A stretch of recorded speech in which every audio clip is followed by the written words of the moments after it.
हमारी जो road network आदरणीय नितिन गडकरी जी के कार्यकाल में जो हुआ, ऐसे ऐतिहासिक कार्य कभी नहीं हुए हैं। भविष्य में तो मैं नहीं कह सकता, इससे बढ़िया हो सकते हैं, लेकिन पास्ट में आज दिन तक कांग्रेस ने कोई काम नहीं किया।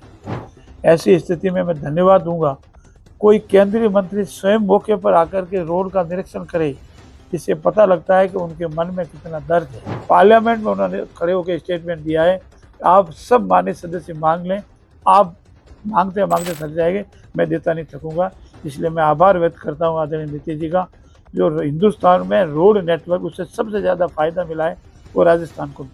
माननीय केंद्रीय गृह मंत्री जी को यहाँ आकर के बीकानेर में मीटिंग लेने पड़ी, जब आप समझ सकते हैं इसकी गंभीरता कितनी अधिक है।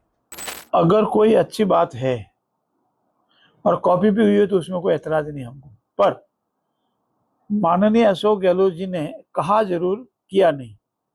मैं आपको साक्षी मान के कह सकता हूँ, नितिन गडकरी एक ऐसा हमारे केंद्रीय सरकार में मंत्री है, अनेक मंत्रियों के साथ, मोदी जी के साथ, कि शायद हिंदुस्तान में नहीं विश्व में अगर हिंदुस्तान प्रथम स्थान पर आया है रोड नेटवर्क में। जिनके कार्यकाल में 2 या 3 किलोमीटर प्रतिदिन रोड बनती थी, आज 37 से 40 किलोमीटर प्रतिदिन रोड बन रही है।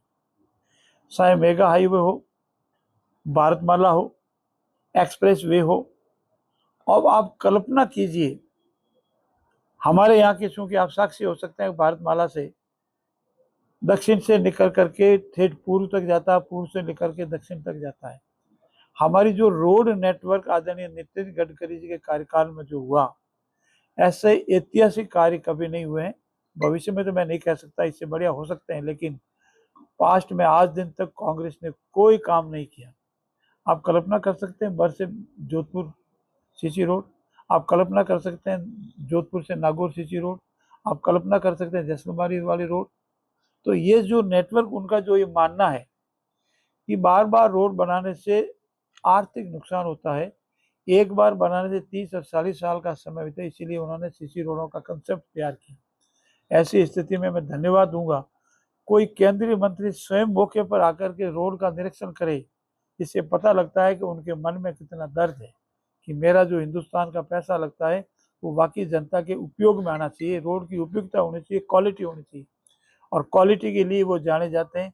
उन्होंने पार्लियामेंट में कहा है और अपने घर पे अनेक बार कहा है, और माननीय अशोक गहलोत जी ने खुद का कथन है कि मैंने नितिन जी से जब भी मांगा उन्होंने कोई मना नहीं किया, जितना मांगा उसे अधिक दिया।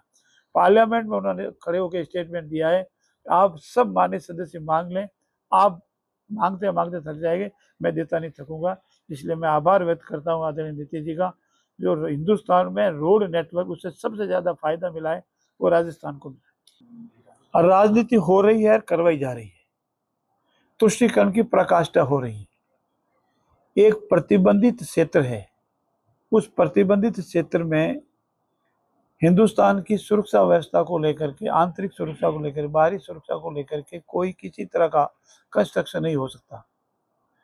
और पूर्ववर्ती राजस्थान की कांग्रेस सरकार ने जानबूझकर तुष्टीकरण की नीति के तहत वह ऐसे भवन खड़े करवा दिया जिसमें संदिग्ध गतिविधियां हो रही है। और हम सब देशवासी हैं, हम सब भारतवासी हैं, हम सब का धर्म और कर्तव्य बनता है कि सीमा से लगती प्रतिबंधित क्षेत्र में ऐसी गतिविधियां नहीं हो। और इस संबंध में जो भी बयानबाजी हो रही है वो तुष्टीकरण की प्रकाष्ठा है और हिंदुस्तान के साथ विश्वासघात है। जनप्रतिनिधि किस तरह की संदिग्ध गतिविधियां वहां हो रही है? कोई कार्रवाई हुई है संदिग्ध गतिविधियों को लेकर अब तक? क्योंकि सरकार बीजेपी की है, अगर संदिग्ध गतिविधियां होती तो कार्रवाई भी होनी चाहिए। मित्र, संदिग्ध गतिविधियों की कार्रवाई मीडिया के सामने नहीं दी जाती, आंतरिक सुरक्षा और बाहरी सुरक्षा का मामला है। इसीलिए जो गतिविधियां होती है वो सब होती है, इसके लिए आपको ध्यान हो। माननीय केंद्रीय गृह मंत्री जी को यहाँ आकर के बीकानेर में मीटिंग लेने पड़ी, जब आप समझ सकते हैं इसकी गंभीरता कितनी अधिक है। क्या हम हमारे भारतीय सुरक्षा के संबंध में भी ऐसे प्रश्न करेंगे कि वो क्या सत्य गतिविधियां हैं, वो बयान नहीं की जा सकती, गंभीर है।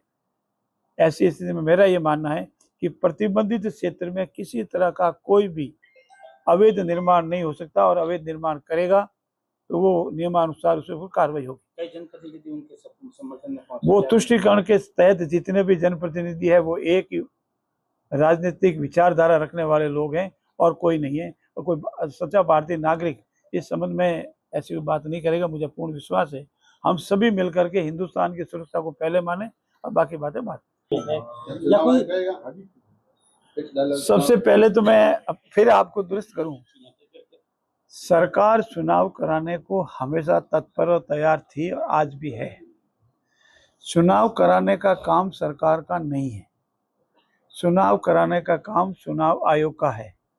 सरकार के निमित्त, सरकार के हिस्से जो कार्य था, वोटर लिस्ट बनाना, डिलिमिटेशन करना, ये अन्य कार्य, और जिस दिन भी चुनाव आयोग ये कहिए कि हमें ये व्यवस्था और उपलब्ध कराई जावे, उस दिन सरकार व्यवस्था उपलब्ध करवा देगी।